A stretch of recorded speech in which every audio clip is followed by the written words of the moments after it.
"Ayo, cepet!" teriak Dewa. Sayangnya aku yang penasaran, malah menoleh ke belakang. Saat itulah aku melihat seseorang berjalan dalam gelap, keluar dari langgar menuju jalan. Namun saat aku melihat dengan lebih jelas, aku yakin itu bukanlah manusia.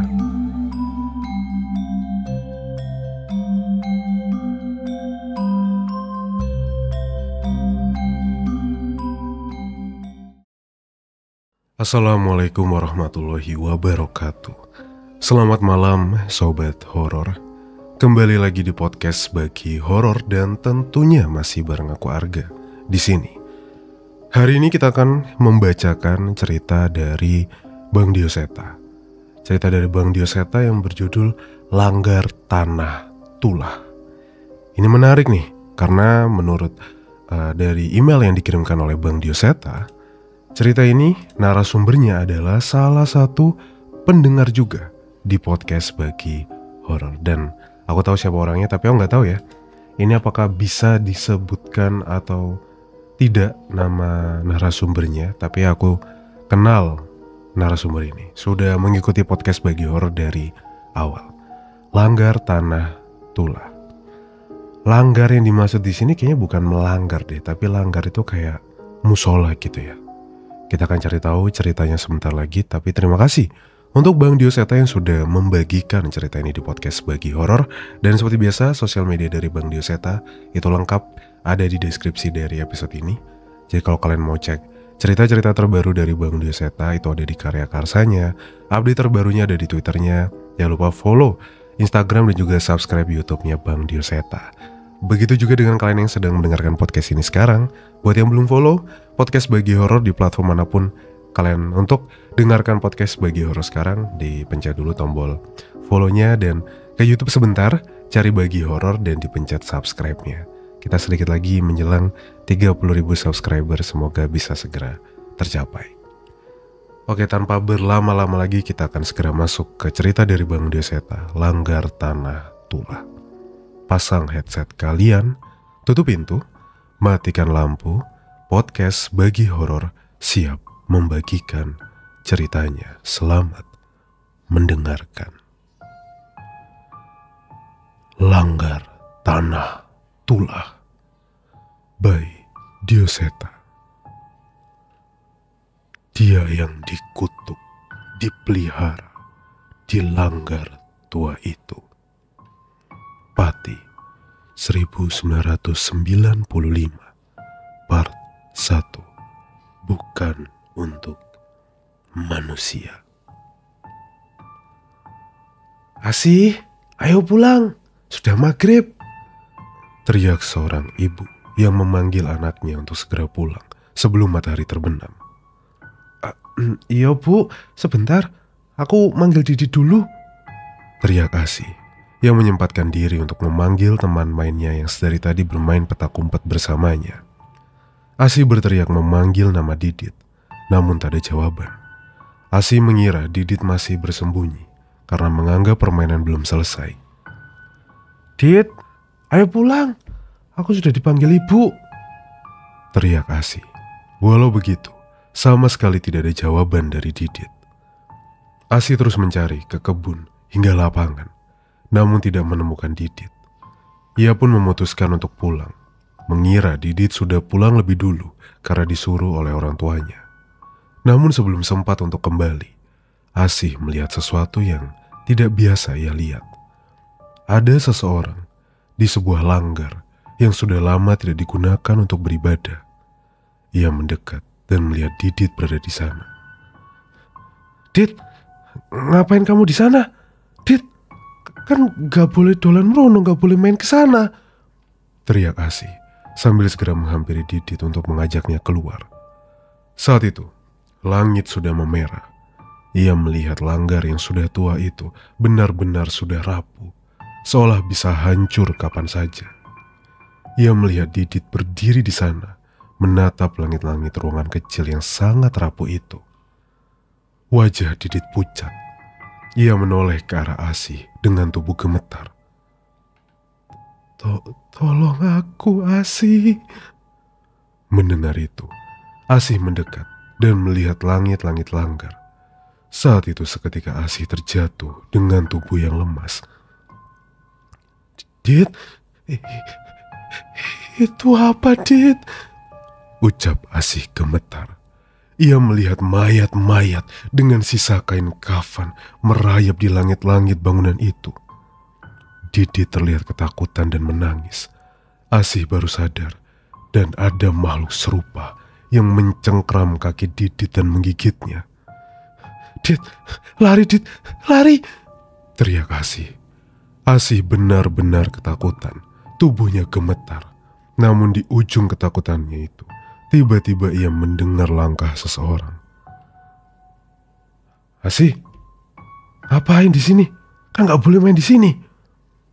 Asih menoleh dan mendapati Didit ada di belakangnya.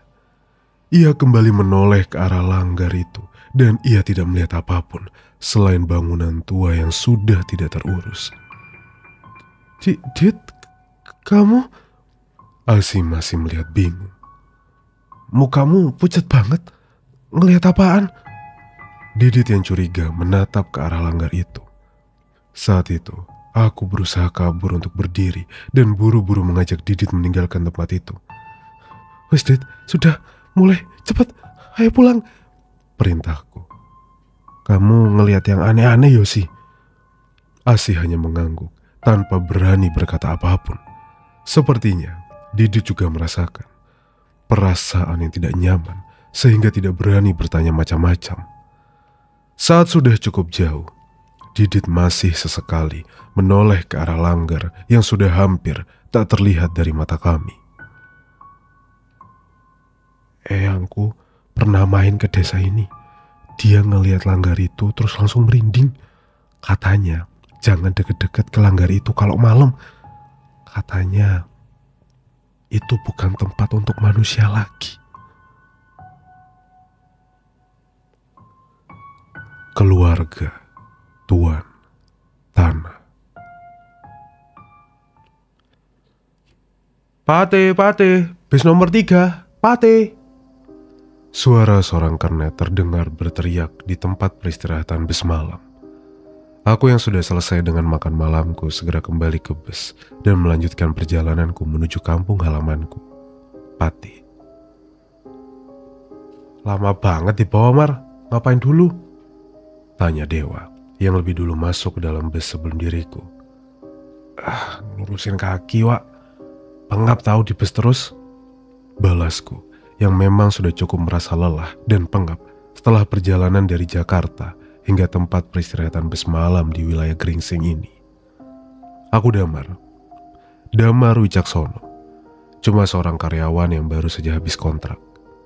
Bukan berarti kami pengangguran, hanya saja perusahaan baru memulai proyeknya kembali di 2 hingga 3 bulan ke depan lah.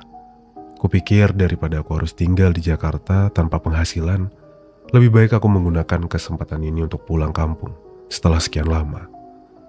Sudah hampir 5 tahun, aku tidak pulang ke Pati. Walau kantorku berada di ibu kota, kontrak kerjaku memaksaku untuk berkeliling ke tempat-tempat yang cukup jauh. Selama ini aku hanya bertukar kabar dengan bapak dan ibu melalui surat. Sesekali aku menelpon melalui wartel. Itu pun aku hanya bisa menelpon ke rumah Pak RT yang memiliki telepon, dan mereka yang akan membantu memanggil ibu. Aku pulang bersama Dewa. Dia teman kantorku yang cukup dekat dan senasib denganku. Saat mengetahui aku ingin pulang ke Pati, ia merengek ingin ikut. Dewa hidup sebatang kara. Keluarganya sudah tidak ada sejak ia kecil. Ia pikir akan lebih menyenangkan bila ikut denganku daripada harus sendirian di Jakarta. "Kamu kok bisa sih? 5 tahun? Hampir 5 tahun toh? Gak pulang, Mar. Gak kangen orang tuamu itu, hah?" Dewa memperhatikanku yang tengah memperhatikan foto bapak dan ibu di dompetku. "Yo kangen toh, Wah. Tapi aku kan tetap harus kerja biar adik-adikku itu bisa sekolah, terus kebutuhan mereka itu tercukupi. Tahu sendiri kan kerjaan kita itu kayak gimana?" balasku. Iya juga sih. Tapi kalau aku masih punya keluarga, Aku pasti milih buat tinggal sama mereka apa adanya lah. Yang penting aku tuh dekat sama mereka, balasnya sambil menutupi tubuhnya dengan jaket dari angin yang masuk melalui jendela bus. Aku mengerti maksud Dewa. Untuk ia yang hidup sebatang kara, keluarga menjadi sesuatu yang sangat berharga untuknya. Mungkin ia belum mengerti bahwa melihat ibu dan adik-adiknya menangis kelaparan itu lebih pedih dari apapun. Menjelang subuh, bus sudah terparkir di terminal. Sebagian penumpang segera turun dan sebagian masih tertidur menunggu fajar terbit dan angkutan umum mulai beroperasi. Aku dan Dewa memilih untuk bergegas, menurunkan barang dan menikmati kopi sejenak di pinggir terminal sambil menunggu angkutan umum. Khasnya di sini tuh opo, Mar? Nasi gandul. Udah pernah nyoba? Belum. Baru ini loh aku ke Pati. Baru saja kami menghabiskan kopi kami, angkutan umum menuju desaku sudah datang. Aku dan Dewa pun memasuki mobil tua itu, disusul dengan para pedagang-pedagang pasar yang tengah berjuang untuk memulai paginya. Suasana jalan masih begitu sepi, langit masih gelap, namun sudah ada beberapa orang bersepeda, membawa dagangannya, dan orang-orang yang berjalan ke masjid untuk sholat subuh. Aku dan Dewa turun tepat di hadapan sebuah gapura desa, yang sebenarnya jaraknya masih beberapa ratus meter untuk sampai ke rumah pertama di desaku. Ada sebuah pos di dekat gapura yang sudah begitu tua, yang biasa digunakan warga untuk menunggu angkutan umum. Aku lupa nanya, rumahmu itu udah ada listrik kan? Kelamaan hidup di Jakarta sampai lupa kalau ternyata banyak desa yang belum kebagian listrik yo. Tanya Dewa yang menyadari gelapnya jalan kami menuju desa. Apalagi ia juga melihat rumah-rumah yang masih menggunakan lampu minyak sepanjang perjalanan tadi. Sudah, Wak. Rumah depan udah dapat listrik. Paling nanti pakai lampu minyak kalau ke kamar mandi belakang sama bangunan belakang aja. Yang lain udah dapat kok. Balasku. Aku berharap Dewa tidak kesulitan dengan kondisi rumahku. Saat aku menunggu respon dari Dewa, tiba-tiba aku menyadari bahwa Dewa tak lagi berjalan bersamaku. Aku menoleh dan melihat ia terdiam menatap ke satu titik. Wajah Dewa tiba-tiba terlihat pucat dengan raut wajah yang ketakutan. Namun entah mengapa, ia terus menatap ke sana, seperti penasaran. Wak, nopo? Ucapku. Mar, itu bangunan apa? Tanya Dewa dengan ragu. Aku menoleh ke arah Dewa menatap. Di sana, terlihat sebuah bangunan tua yang tak lagi digunakan. Oh, dulunya itu langgar, Wak. Musola. Tapi udah lama gak dipakai. Aku ingat sewaktu aku kecil dulu, langgar itu adalah satu-satunya tempat warga desa bisa beribadah. Dulu, masjid terdekat itu ada di desa lain, yang jaraknya itu hampir setengah jam perjalanan. Hanya langgar inilah yang bisa dimanfaatkan oleh warga desa untuk sholat. Pergi, Mar. Kita nggak boleh ada di sini. Ucap Dewa tiba-tiba. Ia buru-buru mengajakku untuk mempercepat langkah. Sebenarnya aku ingin protes dan memintanya untuk tenang. Tapi saat itu, aku pun merasakan perasaan yang aneh. Ayo, cepat! Teriak Dewa. Sayangnya aku yang penasaran, malah menoleh ke belakang. Saat itulah aku melihat seseorang berjalan dalam gelap, keluar dari langgar menuju jalan. Namun saat aku melihat dengan lebih jelas, aku yakin itu bukanlah manusia.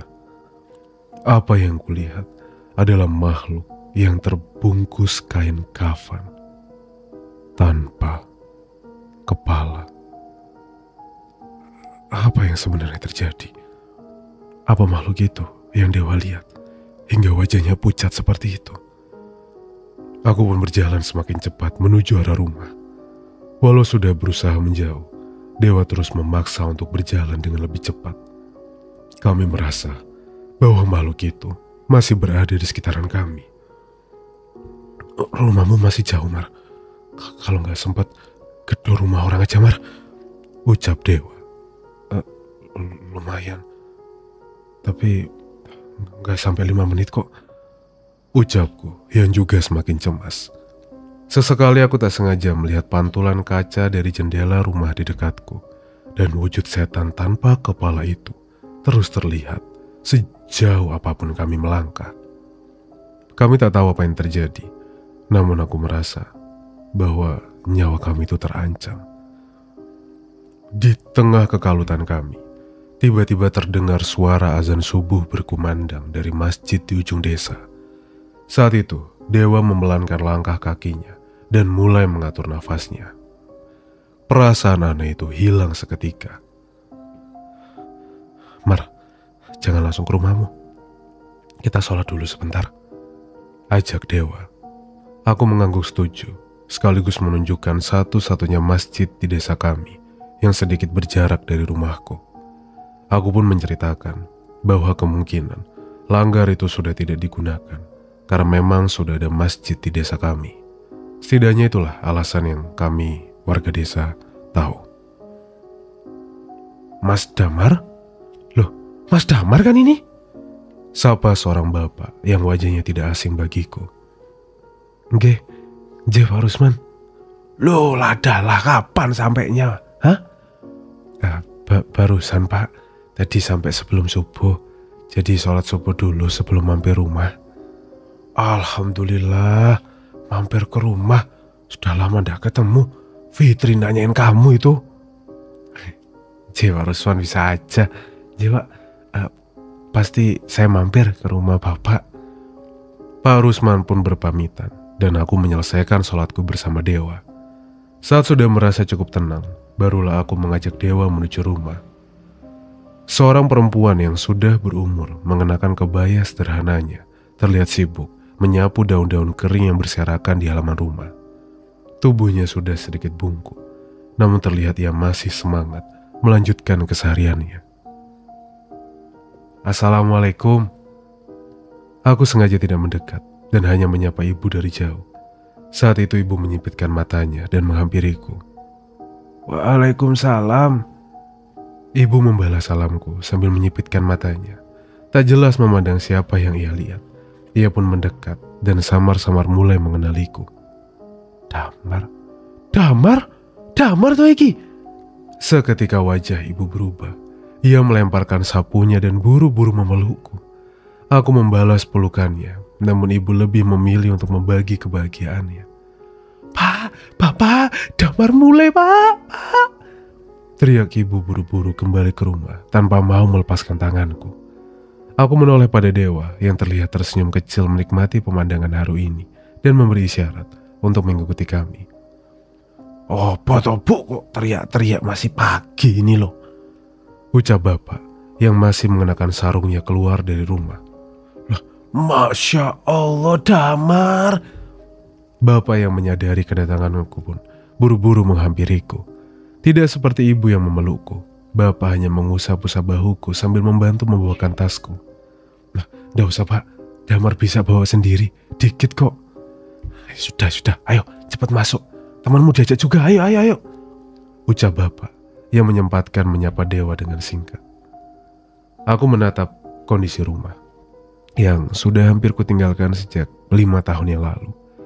Hampir tidak ada yang berubah selain televisi di buffet tua yang sudah diganti dengan televisi berwarna. Mas Damar? Suara anak perempuan berlari menghampiriku dan salim padaku. Gendis, udah besar aja kamu, balasku. Ya masa mau kecil melulu mas? Tak bikinin kopi ya mas, bentar, ucapnya yang buru-buru berlari ke dapur. Aku mempersilahkan Dewa duduk dan beristirahat sejenak, sementara Gendis membuatkan kopi untuk kami. Perbincangan yang cukup panjang pun terjadi, mulai dari memperkenalkan Dewa dan menceritakan bagaimana kami bertahan hidup dengan pekerjaan kami. Dewa dengan mudah bisa akrab dengan bapak dan ibu. Terlebih kedua orang tuaku sangat penasaran dengan pekerjaanku dan kehidupan kami selama merantau. Gendis mengantarkan 3 gelas kopi dan gorengan seadanya. Setelahnya ia duduk di sebelahku seolah sudah lama menanti kedatanganku. Mas Dewa, anggap rumah sendiri saja yo. Teman Damar kita anggap keluarga di sini. Ibu menyambut Dewa. Oh nanti biar diajak jalan-jalan sama Damar. Warga sini tuh baik-baik kok. Tambah bapak. Nggih, Pak Bu, matur nuwun. Izin ngerepotin. Setelah momen kangen-kangenan itu, aku pun masuk ke kamar. Kamarku cukup besar, dan karena aku baru pulang tanpa kabar, ibu buru-buru membereskan kamarku seadanya. Yang kita lihat di langgar tadi subuh itu apa ya, Mar? Tanya Dewa sambil membereskan barang-barangnya. Nggak tahu, Wak. Anggap aja sambutan kali yo buat orang baru. Aku mencoba tidak ingin membuat Dewa merasa cemas. Faktanya, aku sendiri tidak menyangka akan melihat hal seperti itu di kampung halamanku sendiri. Apalagi di sebuah langgar yang saat aku kecil masih digunakan oleh warga desa untuk beribadah. Langgar itu hanya sebuah musola kecil yang berukuran 4 kali 5 meter. Mungkin hanya muat untuk 5 orang sholat berjamaah di sana. Sewaktu aku kecil, warga desa lebih banyak menganut kejawen, sehingga belum banyak umat muslim. Pagi itu, aku mengajak Dewa berkeliling desa sambil mencari sarapan. Aku ingat ada warung pecel di dekat pasar. Dulu ibu sering mengajakku ke sana setiap pulang dari pasar. Lah, Mas Damar, lama banget gak kelihatan, sambut Mbok Yum sambil membuat pecel pesananku. Iya Mbok, kejauhan nyari rezekinya, balasku sambil menerima seporsi pecel yang disiapkan dengan cepat oleh Mbok Yum. Mbok Yum, saya tambah lagi ya, ucap Dewa tiba-tiba. Aku menoleh dan pecel di pincuknya hanya tersisa sedikit. Lah, kemana tuh pecel? Dipangan dembet Kalimar. Menengok, luwe aku lapar. Tenang, aku sing bayar, balas Dewa sambil mengunyah. Bonyum hanya tertawa melihat kelakuan Dewa sambil menyerahkan satu pincuk pecel lagi, lengkap dengan tempe gorengnya. Pelan-pelan aja Mas Dewa, pecelnya masih banyak kok. Loh bisa pelan-pelan ini Mbok, pecelnya sampean itu kelewat enak. Wah bisa aja Mas Dewa ini. Ya, ternyata bukan hanya aku yang menganggap pecel Mbok Yum adalah pecel terenak. Selama merantau, aku belum menemukan rasa yang bisa menyaingi pecel Mbok Yum. Suara klakson mobil terdengar di keramaian warga yang melintas di jalan. Seketika warga menyingkir sambil memperhatikan mobil yang melintas itu. Wih, ada yang punya mobil bagus juga ya di desamu? Tanya Dewa. Kayaknya itu anaknya Mbah Guru. Tuh, yang punya lahan tempat langgar yang semalam kita lihat. Yang punya seorang guru. Dulunya sih dia kepala sekolah, makanya warga desa manggilnya Mbah Guru. Tapi sudah lama dia gak aktif. Mbah Guru termasuk orang yang terpandang di desaku. Ia memiliki tanah yang luas di desa dan tanah kebun yang cukup besar. Saat masih mudanya, ia menjabat sebagai kepala sekolah di SD Impres. Ia menjabat sebagai kepala sekolah. Walau begitu, keluarga Mbah Guru cukup berjarak dengan warga desa. Dulunya, langgar itu diizinkan untuk digunakan warga. Tapi entah waktu aku kecil, tiba-tiba langgar itu dipagari, terus ditutup. Saat ini cuma dipakai sama Mbah Guru dan keluarganya aja. Dewa hanya mengangguk dengan tatapan kosongnya. Sepertinya ia sedang melamunkan sesuatu dari ceritaku. Selama berada di desa, aku dan Dewa lebih sering ke kebun bapak. Walaupun tidak begitu besar, kebun ini cukup membantu kami untuk memenuhi kebutuhan sejak aku kecil. Kayaknya aku nggak usah kerja kali Mario. Tinggal di sini juga betah, ucap Dewa yang menikmati teh dari termos yang sempat dibawakan gendis tadi. Iya Wak, kalau ndak mikir buat naikin derajat keluargaku, mungkin aku lebih milih tinggal di sini. Aku sedikit mengingat bagaimana kehidupan keluargaku saat aku kecil dulu. Ada beberapa keluarga di desa yang merasa kasta mereka lebih tinggi dari kami. Mereka adalah tuan-tuan tanah yang memiliki kebun dan memperkerjakan banyak orang.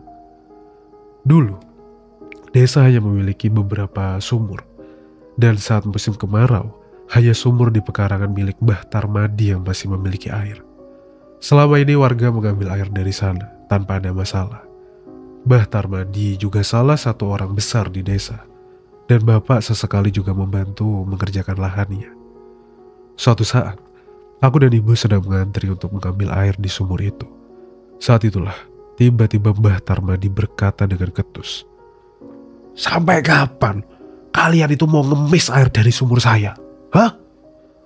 Ucapnya dengan memandang rendah kami. Saat itu warga desa yang mengantri bersama ibu pun bingung. Namun Mbah Tarmadi malah mengusir kami.